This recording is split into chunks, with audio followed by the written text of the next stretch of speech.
Explore G P T എന്നുള്ള option ഉണ്ട്. Chat G P T എന്ന് പറഞ്ഞാൽ ജനറലായിട്ട് നമുക്ക് ചോദിക്കാൻ പറ്റുന്ന എല്ലാ കാര്യങ്ങളും ചോദിക്കാൻ പറ്റും. എക്സ്പ്ലോർ ജി പി ടി എന്ന് പറഞ്ഞാൽ കസ്റ്റമൈസ്ഡ് ജി പി ടീസ് ആണ്.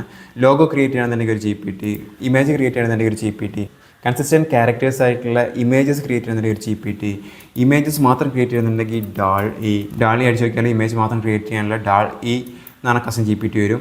അതെടുത്തിട്ട് അതിൽ ചാറ്റ് സ്റ്റാർട്ട് ചെയ്യാൻ പറ്റും. Simply image of tiger in the forest, 2 image തന്നു. ഈ ഇമേജിന് ഇതേപോലെ അഡ്വാൻസ്ഡ് പ്രോംപ്റ്റ് ഉപയോഗിച്ചിട്ട് നമുക്ക് വേണ്ട രീതിയിൽ മാറ്റം വരുത്താൻ പറ്റും. അത് വേണ്ട രീതിയിൽ നമുക്ക് ഉപയോഗിക്കാനും പറ്റും.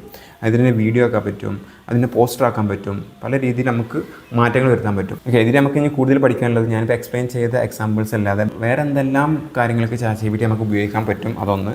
പിന്നെ ഈ ഞാനിപ്പോൾ എക്സ്പ്ലെയിൻ ചെയ്ത പ്രോംപ്റ്റിംഗ് മെത്തേഡ് അല്ലാതെ വേറെ ഏതെല്ലാം രീതിയിൽ അഡ്വാൻസ്ഡ് പ്രോംപ്റ്റ് നമുക്ക് ക്രാഫ്റ്റ് ചെയ്യാൻ പറ്റും.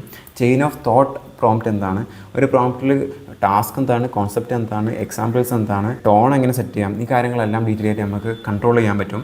ഈ കാര്യങ്ങളെല്ലാം ഫ്യൂച്ചർ വീഡിയോസിൽ നമുക്ക് റെഫർ ചെയ്യാവുന്നതാണ്. അപ്പോൾ ഇന്നത്തെ ഈ chat G P T getting started guide useful ആയിരിക്കുമെന്ന് വിചാരിക്കുന്നു.